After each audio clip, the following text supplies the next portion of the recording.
Hello and welcome to Note Doctors. My name is Paul. My name is Jenn. My name is Ben. And we are your hosts. We are all university music theory instructors who are passionate about music theory and music theory instruction. In this podcast, we will be talking about all things theory with some of the best music theory teachers in the country. If you want to know more about music theory and the most effective and innovative ways to teach it, this is the podcast for you.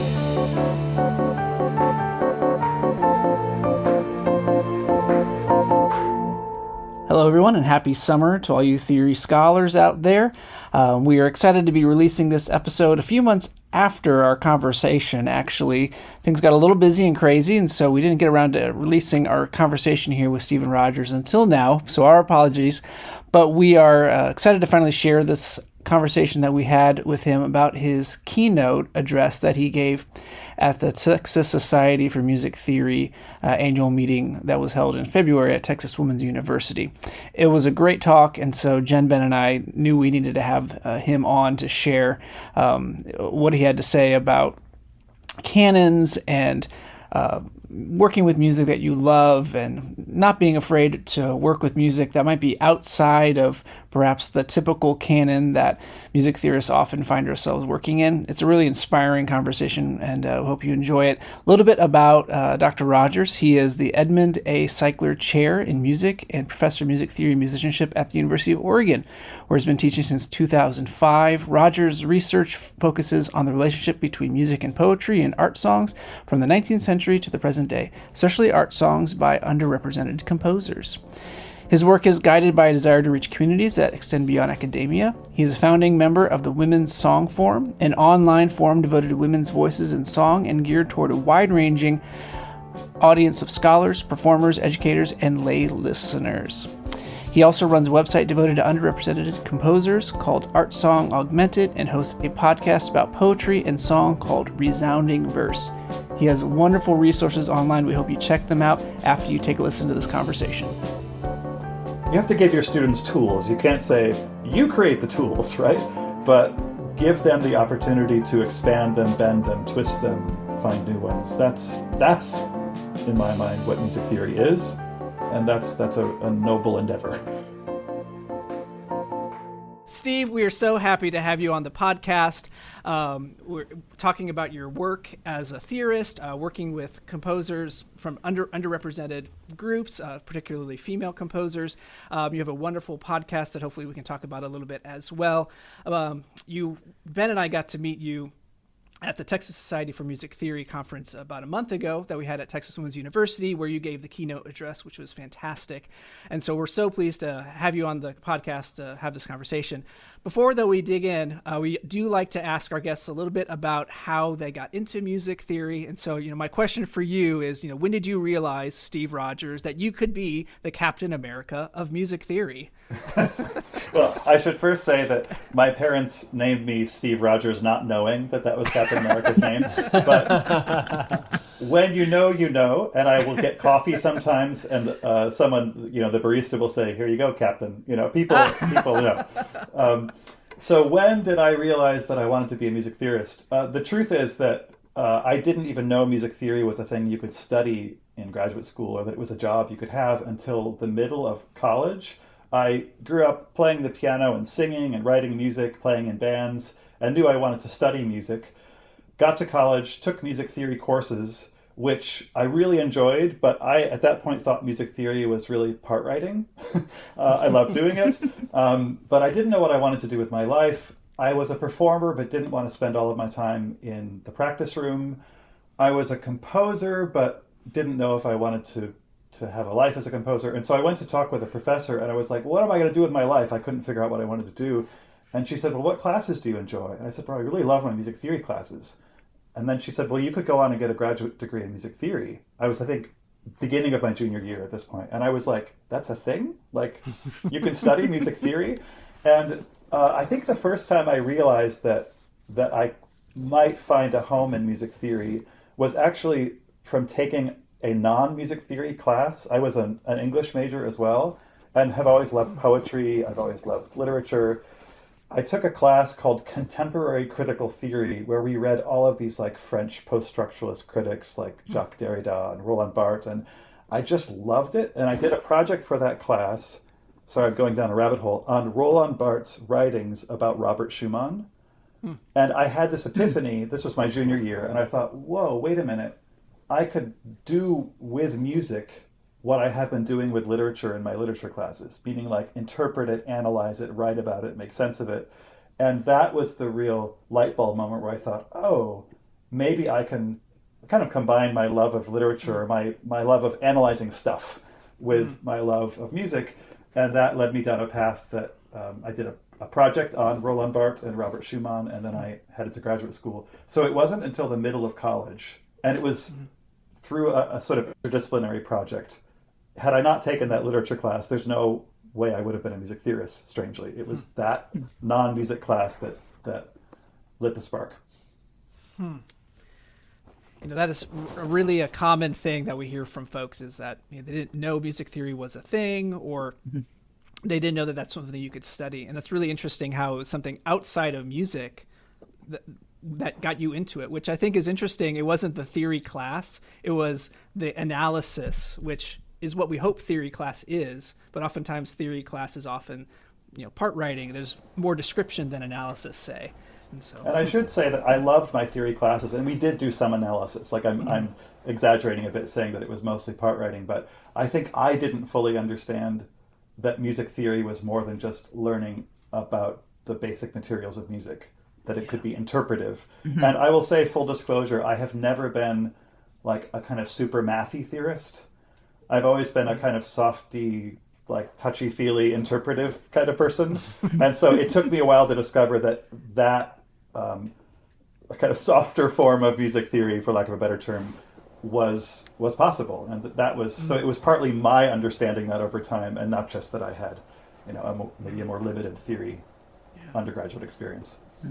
Yeah, my students are starting to make fun of me now because I say so many times, music theory is not chord labeling.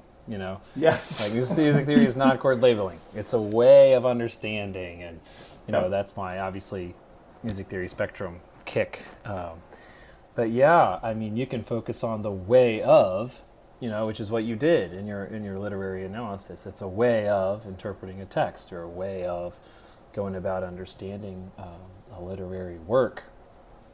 And yeah, that's music theory, right? Essentially, right? And that's what a cool connection to draw. I'm probably the opposite. I hated taking literary theory classes.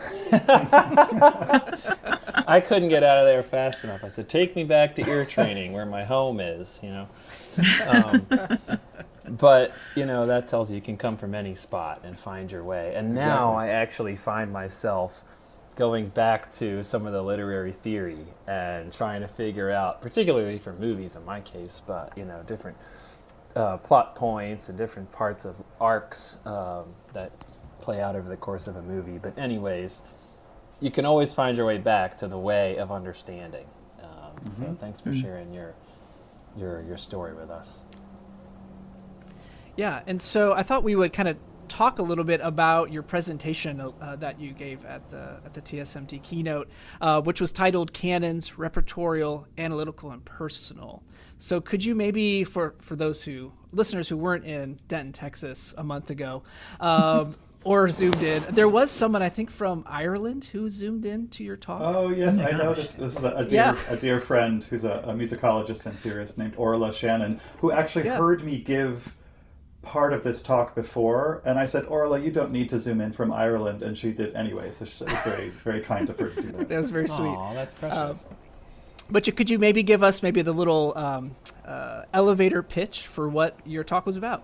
Sure. I will need the summary because I had the flu during TSMT, which is why I wasn't there. So I'm excited to hear your summary.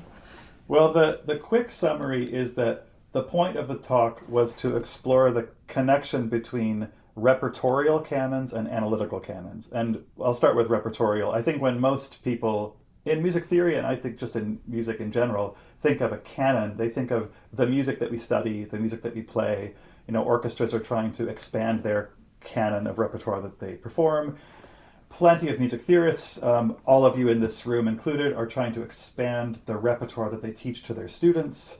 Private instructors are doing the same thing. So we think of a canon as a body of music. And so many people are doing great work in music theory and outside music theory to expand that repertorial canon.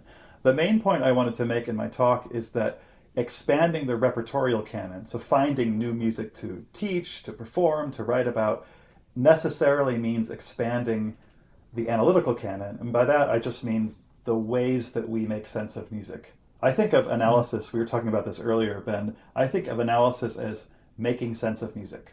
And that's what I tell my students. Like, you are already analysts because you listen to music and you're trying to make sense of it. And I'm just going to help you to understand it in different ways. So looking at new music, expanding the repertorial canon, for me, has meant discovering new ways of making sense of music. That was the main point. And the personal part of it, so it's analytical canons, repertorial canons, and personal canons.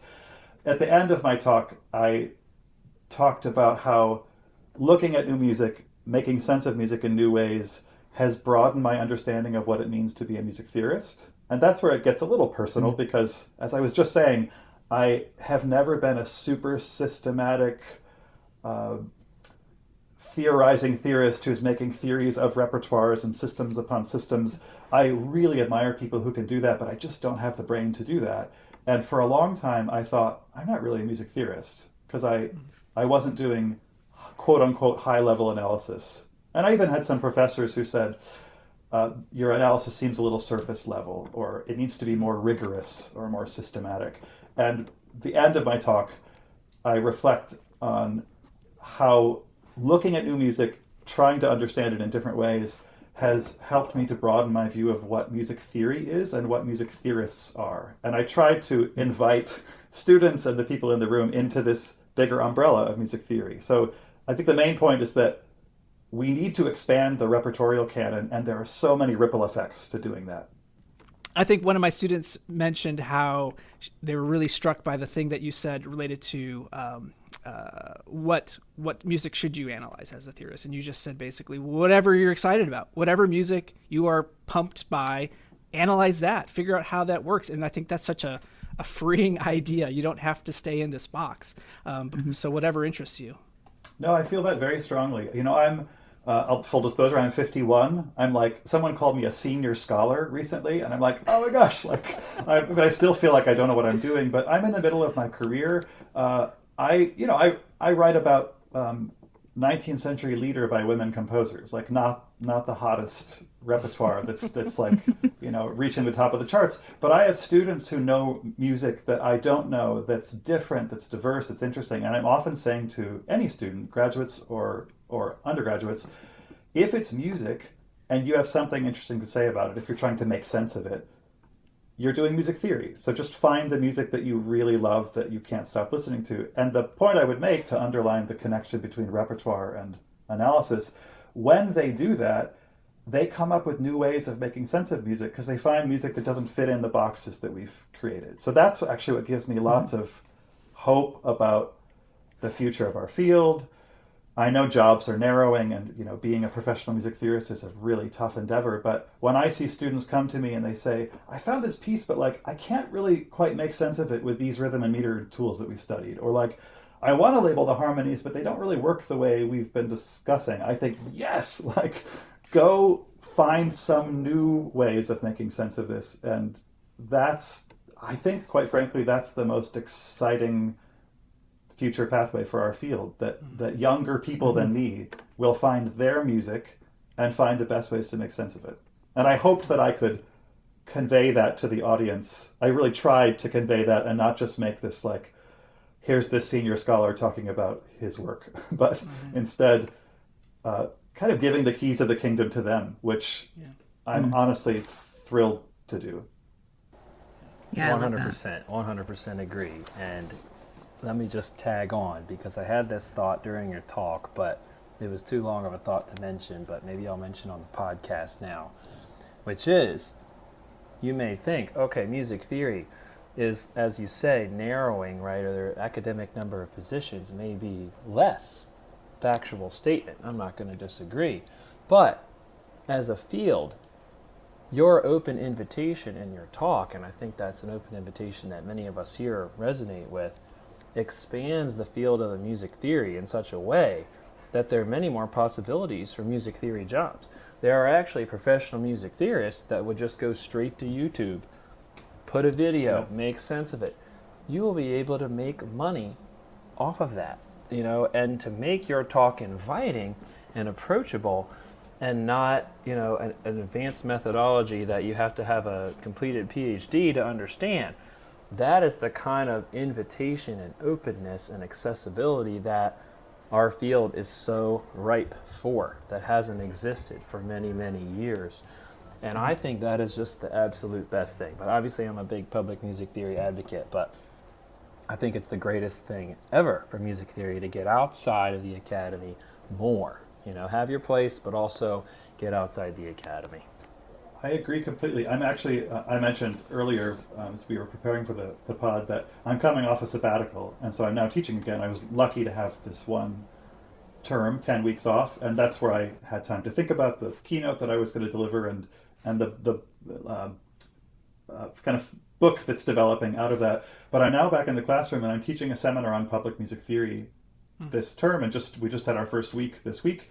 And this is a point that we were discussing in the first class, that broadening our understanding of what music theory is, what music theorists are, has real practical benefits, because you might become a professor of music theory, but you could also be a podcaster or a YouTuber or an audio engineer who's making sense of music. I mean, if your degree, whether it's an undergraduate degree or a graduate degree, is supposed to help you make sense of music better, there are lots of worlds where we need people who are good at making sense of music. And those worlds aren't only the research one tenure track job worlds.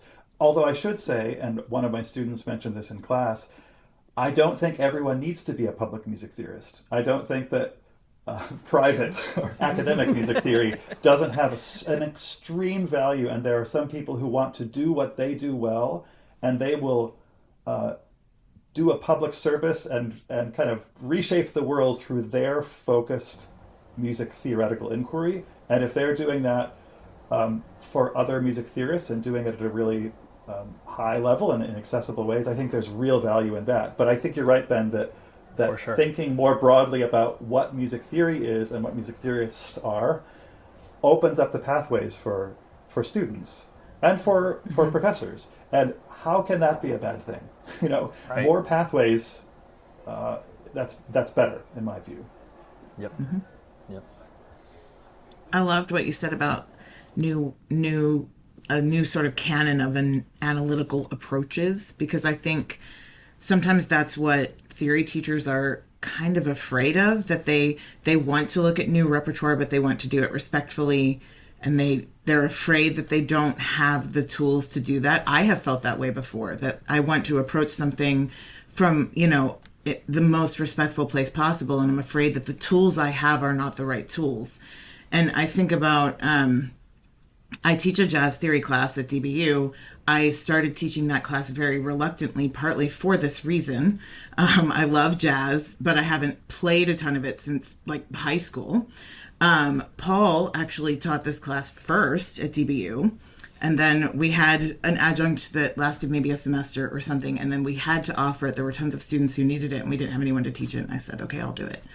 And I said, I'll do it this one time, and then we have to find someone. And then I've been teaching it for 8 or 9 years. And actually, it's one of my favorite classes to teach. I really love it.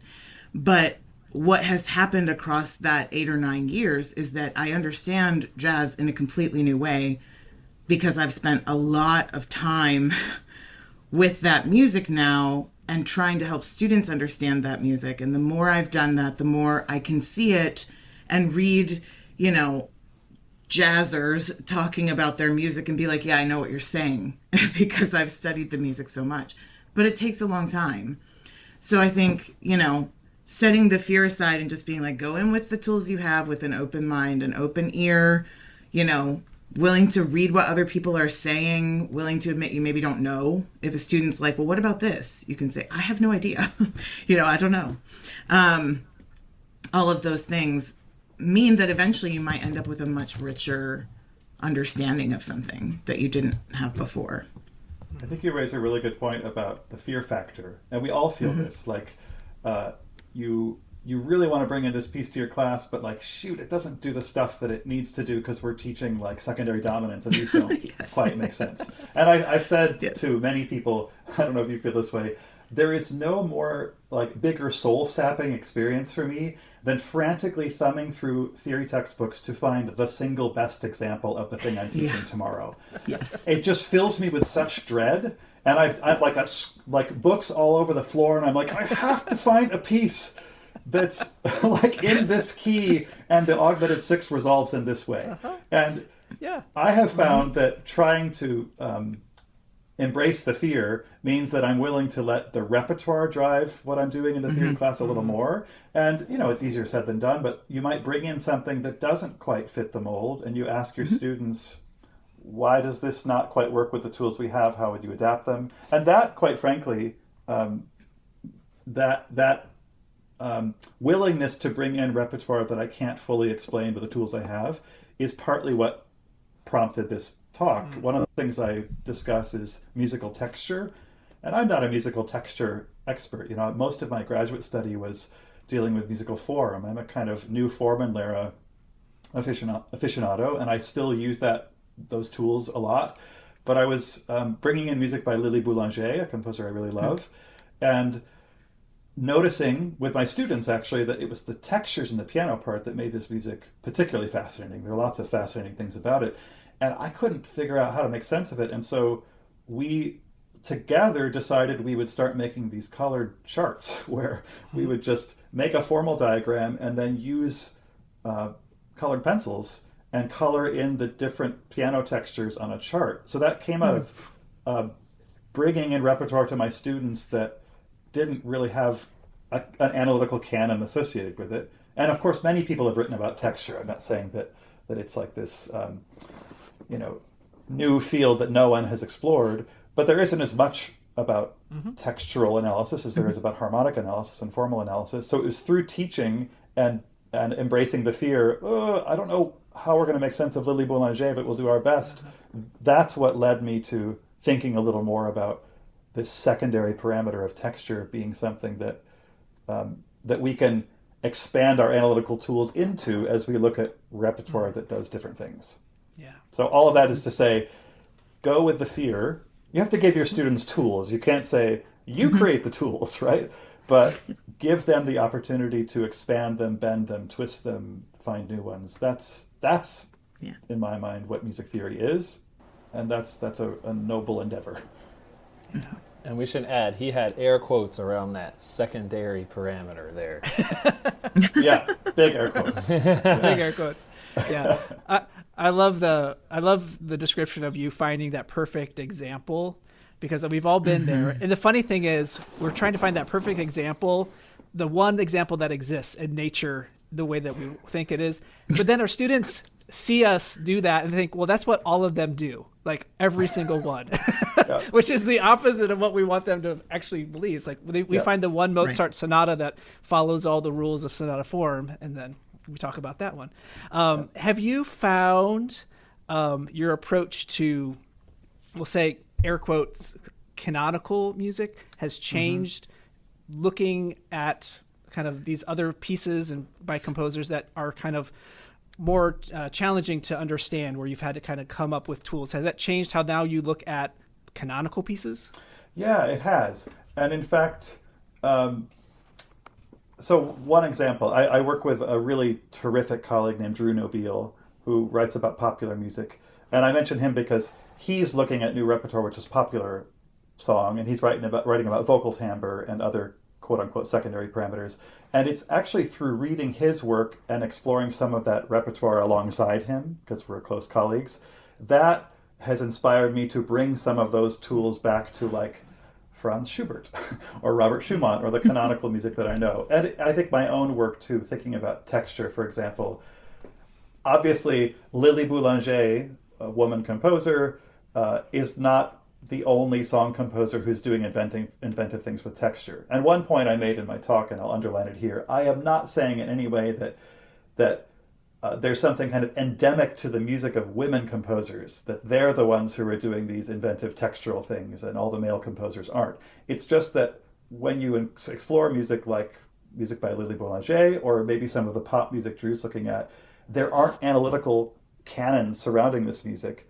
And so you kind of have to like cut your own path through the analytical terrain. And then to get to your question, it is a feedback loop where I then listen to my dear favorite Schubert songs and I'm like, wow, these lend themselves to an approach that looks at texture and not only, for example, voice leading patterns or harmony. So absolutely, it's this is not just developing new tools for work on the margins, but going to the margins and then coming back home, for lack of a better term, to some canonical music and listening to it in new ways. So that's, I think, an additional benefit.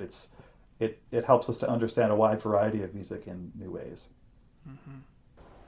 And the irony of that whole thing is that people outside of music theory probably looked at that first anyways. Just basic textures and things, you know what I mean? I mean, I think that I'm not talking about to the extent that we would do in music theory. Obviously, there's a depth and a rigor to that endeavor that wouldn't be a surface level understanding of texture. But certainly, if you're singing a piece with a pianist, you're going to be aware of those things right off the bat, right? Yep. And not be able to write a paper on it and, you know, like I said, have all that depth of understanding that you would have as a professional analyst. But certainly, there is kind of an irony there that there are elements that, as professional music theorists, for many years, you may look beyond and say, well, you know, I don't want to worry about that kind of thing, you know. I want to talk about the overall tonal scheme, and I want to talk about the, you know, because that's the way, like you said, the analytical canon that's associated with certain repertories, that's the way it's set us up. So it's really great to hear you talk about that, and I think it's a really great way of thinking back to people that are not in music theory but are really interested in music, you know, and I think that's such an important point for our field, and it's such an important point to realize as teachers of music first, you know, and music theory as a sub-discipline of music, really. And that's kind of the way I think, I always think about my teaching. I'm a music educator, and underneath of that umbrella, I'm a music theorist, you know?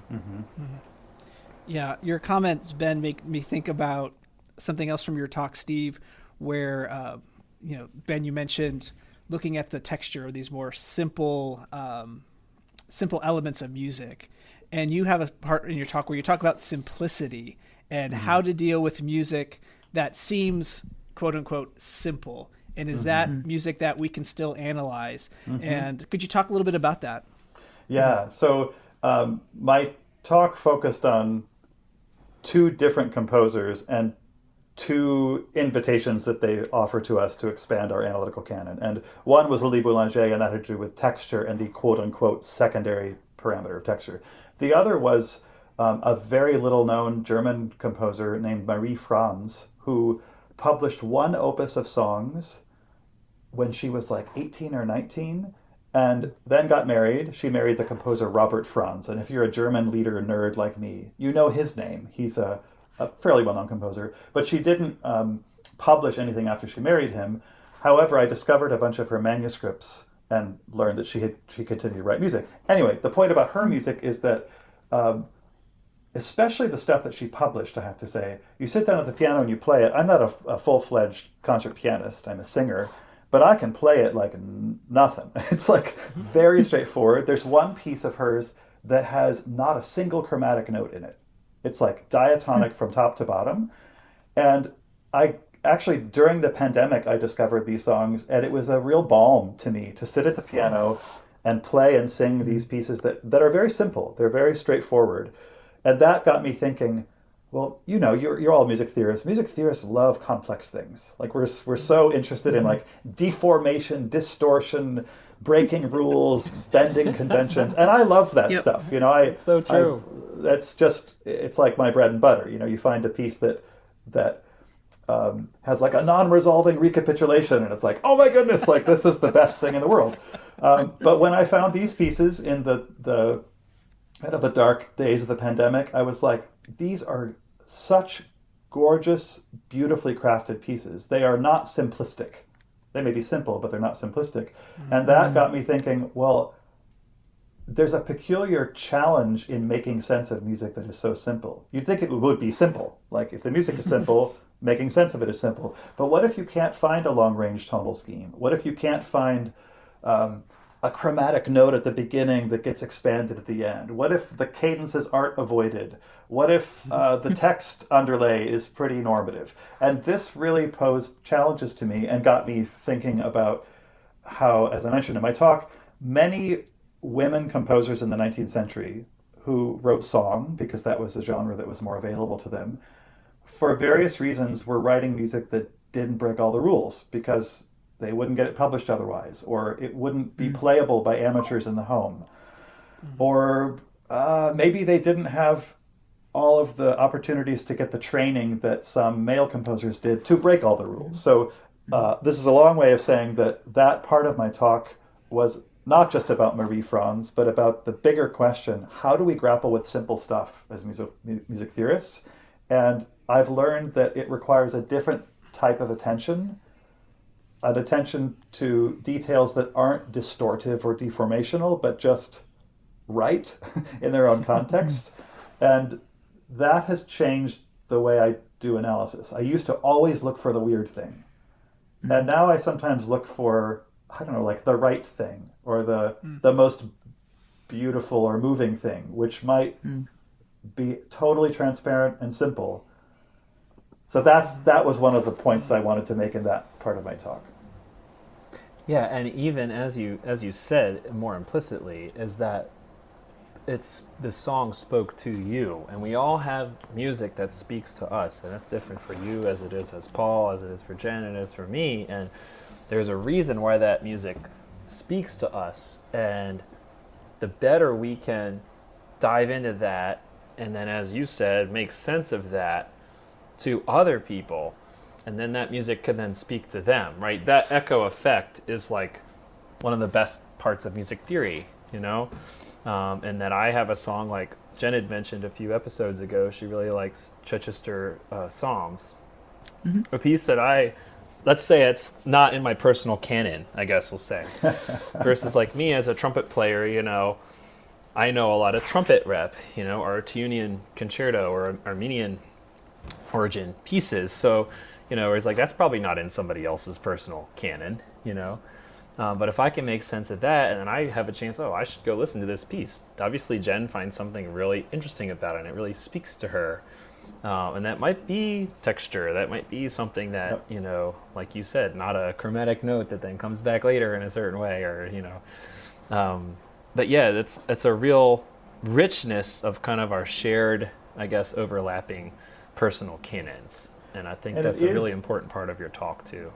It is personal. And so I'm not saying, like, back to my point about public music theory, I'm not saying everyone needs to be a public music theorist, and those of you writing just in Spectrum, you're not doing the right kind of music theory. No, that's hogwash. Right. I'm not saying that either, to be fair. No. Nor am I saying, like, those of you who are only interested in, like large-scale form and tonal architecture and sonata theory and deformation, that's a kind of limited way of doing music theory. No, absolutely not. But for me personally, because of who I am, I mentioned earlier that I love poetry and I've always read poetry.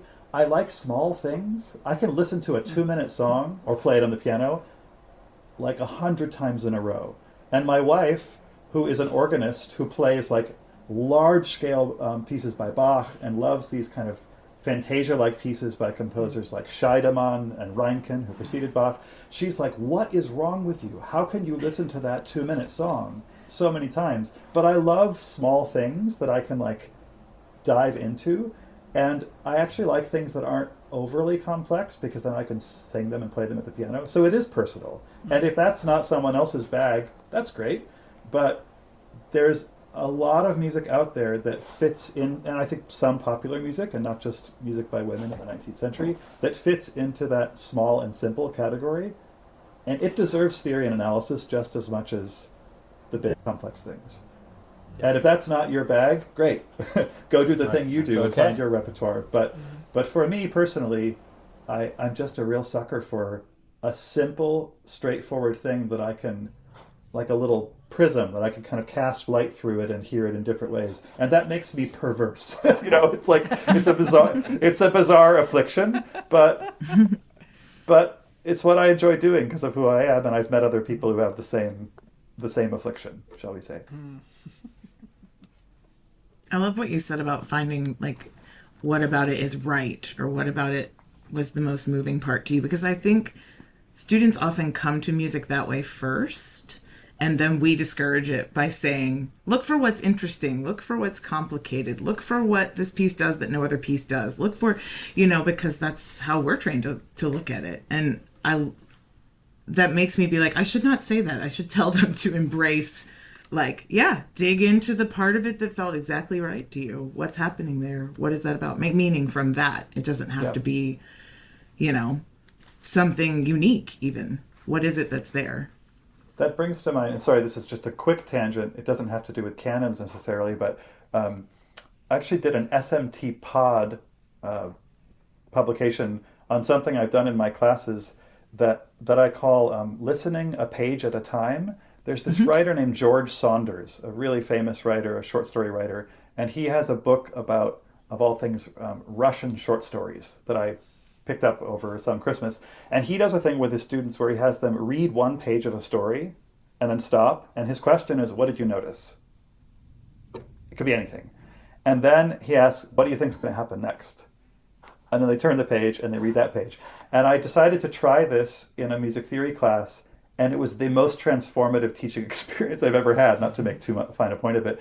And it's precisely for what you were saying, Jen. They felt freed up to notice whatever they noticed. It didn't have to be, don't you notice that the Neapolitan revolves unexpectedly? Or don't you notice that's not actually an authentic cadence because the bass goes T-do instead of so-do or whatever. It was just, what do you notice?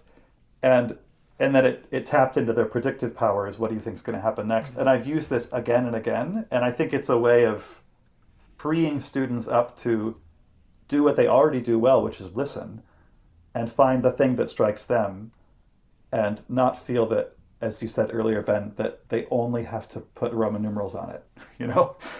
So I think you're exactly right that we have to find ways to invite students to hear what they hear, and then help give them some tools to make sense of what they're hearing. That was a little rabbit hole. Sorry. No, I loved it. I actually think I worked on that episode because I'm on the SMT pod board, and I think I was one of the, because I remember listening to some of the edits and cuts. It was a really good episode. Oh, thank you. It was really fun to do, and I've used it in a lot of different classes on totally wide variety of music, and it almost always works. It gets students, the students who often don't say much, say a lot when I do that kind of activity. Yeah. Yeah. It reminds me of when Graham Phipps, so he was longtime theory professor at UNT. Jen, Ben, and I had him. I'm currently sitting in his chair. Yeah, that's right. You are in his office, which is right. crazy. But he would always teach at the piano, full score, and I would remember he would come to a point and he said, well, if Beethoven died right here, and he'd end on some dissonant chord, he died right there. We had to figure out where we go. We might go here, right, or here. Yeah. And so he give all these scenarios, but he's like, well, Beethoven didn't die, and he did this, and of course it'd be this wow, how could he do that, right? But it's this realization that composers are making decisions about where things are going, and inviting students to think about that. These pieces aren't given immediately to composers. Composers are working things out and figuring things out and having plans and setting us up for certain expectations and denying them at certain points. And so I love like the one page at a time, or this kind of posing these questions like, what could happen if they didn't finish this? Or like, you found this piece and it was unfinished. I've done this with just like a recomposition project. Like, okay, we're missing 8 measures of this Mozart piece, but we have to have it completed though, so we can premiere it. How are we going to figure it out? Because we're starting in C, but the next part starts in G. All right, let's figure it out. And of course, they come up with their solutions, and some work better than others. And then we figure out, oh, there is actually the solution, but it isn't necessarily the right one. And I think that's one of the cool things is that the students realize that, oh, that was Mozart's way of doing it, but this other way could have worked just as well, right? Yeah, I think that's very true. And it's interesting, this author I mentioned, George Saunders, he's a brilliant writer. If you've not read his stuff, you should. He has an incredible book called Lincoln in the Bardo that is the most mind-blowing, like terrifying, beautiful book I've ever read. He writes without a sense of the larger architecture. He just has a kind of a sense of where he's going, and he writes a bit and then thinks, okay, how can I keep the reader's attention going to the next part and the next part? So his books don't lend themselves to like the equivalent of a Schenkerian deep level structure analysis.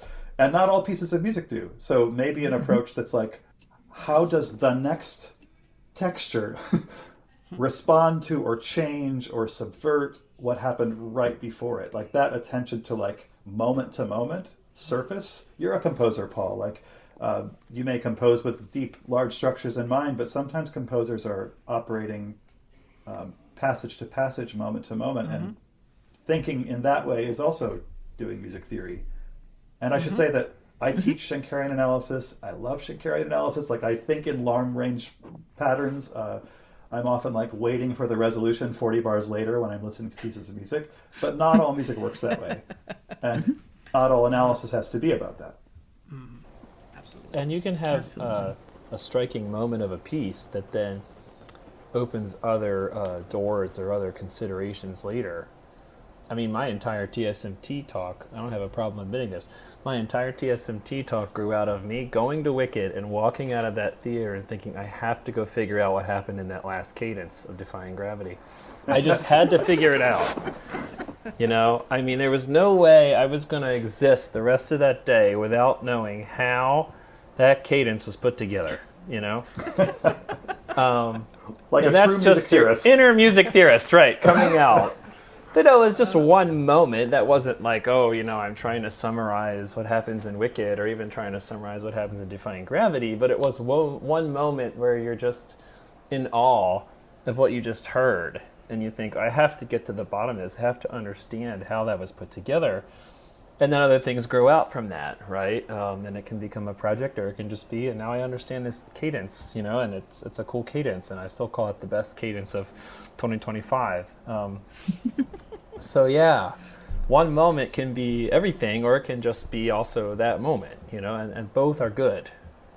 One of the things that I think about with this talk is, Ben, you were like, I have to get to what happened. Like, I have to figure this out. Like, there's this like uncovering, which I think is part of what music theorists do, is uncovering. But one of the things that I hear from you, Steve, is this, even with the uncovering and discovering, there is still this like sense of wonder and mystery in the music. Like, we are able to learn so much and uncover so much, but that still like doesn't get to why something moves us, or there's still something missing even when we get to like the root of the situation. And I find that really interesting. I agree completely. I was just so as I mentioned, I'm starting a new term because we're on quarter system, and I'm teaching this public music theory seminar and a big undergraduate music theory class. And I told them on day one that the reason that I do music theory is that I'm trying to understand why music moves me the way it does. That may not be everyone's reason, but that's my reason. And when you're trying to explain why does this move me, that's actually a really complicated question that has like so many different answers. And your point, Ben, about that particular cadence, it makes me think of, so I was lucky enough to study with Jim Hapikoski at Yale, creator of sonata theory, and had these terrific classes with him. And I would come into his office and I'd be looking at like, I don't know, some piece of music, and I would say, I'm really puzzled by this moment because I can't figure out if this is the medial caesura or if this is the medial caesura. And it would be like you, Ben, coming in and saying, I'm really puzzled by this final cadence because I can't figure out, like, is it doing this or this or this? And Hepikowski's response was often, talk about the problem, which is such a great way to put it. So to get to your question, Paul, it's often a moment, a passage, a chord, a simple melodic line that has like no crazy chromaticism or distortion in it, back to my point earlier, that grabs you, that grabs me. And the question is, how can I talk about what it's doing to me? And the problem there is like, how do I explain why this is impacting me the way it does? That's, for me, what got me into music theory. And that can be a bottomless set of questions, which I love. Like, that's my jam. Like, if I can start to probe it and think about it and like, well, relate it to other things, it's often about a particular moment that I can't, a mystery, something unfathomable that I can't quite put my finger on. And I guess because I'm a music theorist, I want to try. I want to get closer to that explanation. And that, for me, is the endless fascination of looking at pieces of music. That's not everyone's cup of tea. Some people are like, oh my gosh, I don't need to explain the problem. I'll just let it be a problem. But if you're intrigued about what it's doing to you, you can tell a whole story about why that moment is moving you the way it is. So you're exactly right. There's a sense of mystery, profundity, inexplicability. And that's the part of music theory that I love. More actually than whether there's like even like a best answer or the right answer to a particular question. Yeah. Love that. I got to give a little shout out to my one student, Mercedes Shook, who presented on A Kiss from a Rose by Seal, won the undergraduate paper. But that was what she came into. She was like, I cannot figure out why I love this song so much. And what is up with this song? And I'm like, I don't know either. And we're going to figure it out. And we still didn't figure it out. I think she still is like, I still don't quite understand everything, but like that approach of like, what is amazing or interesting, and just having that openness makes theory exciting, at least to me. Yeah, earlier I was saying that in my SMT pod episode, the question was, what did you notice after you listened to something? But it could also be, what questions do you have about this piece of music? Like, what's puzzling you? What's moving you? So it could be a series of questions that you want to answer, and not just something you have heard or noticed.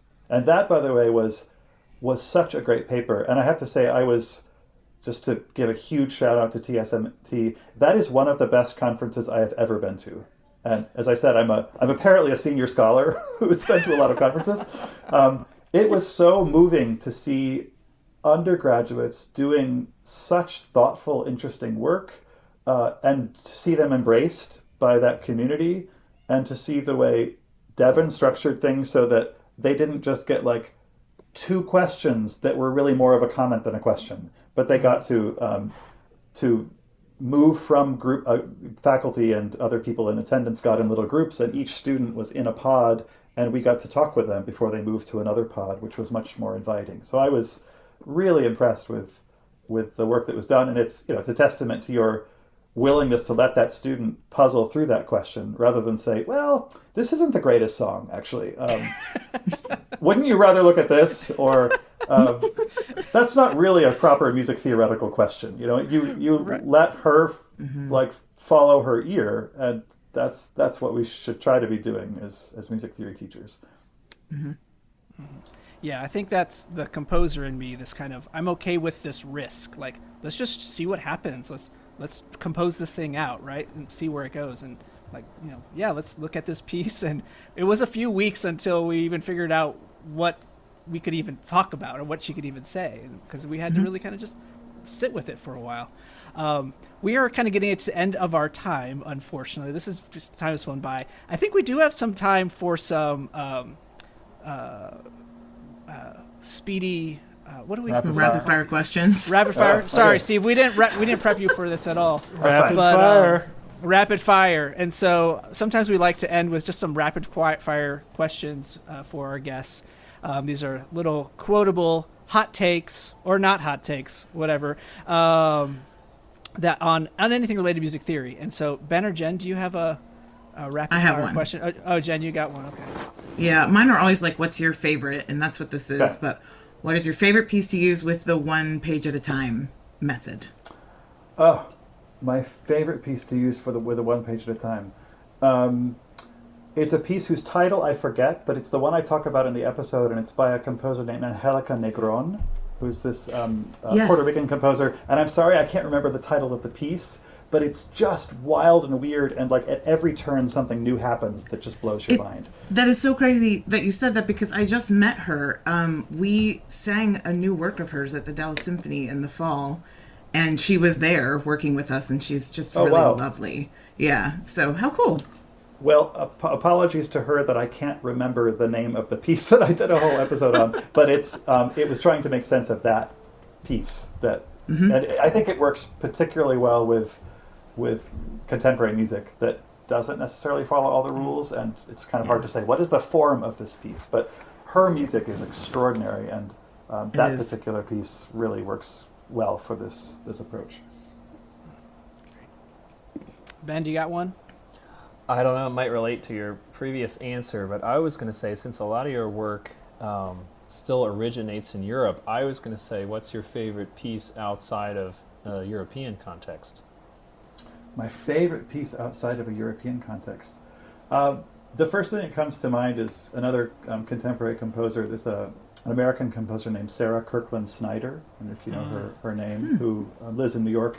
She has an amazing multi-movement choral and orchestral piece called Mass for the Endangered, which I got to know because the Bach Festival here in Eugene was performing it, and I was invited to do what they call a book club, which is like a Zoom thing with a bunch of local people in the community, and you just help them understand a piece of music, or in this case it was the libretto and the piece, and holy cow, it's a great piece of music. Like, it's one of those pieces, like, I love it so much that I would almost be afraid to write about it, but we were talking about fear before. I guess I should embrace the fear. Like, it's so dear to me and does so many extraordinary things. The text is by this composer and writer named Nathaniel Bellows, and it's really evocative. It mixes text from the Latin Mass with his words.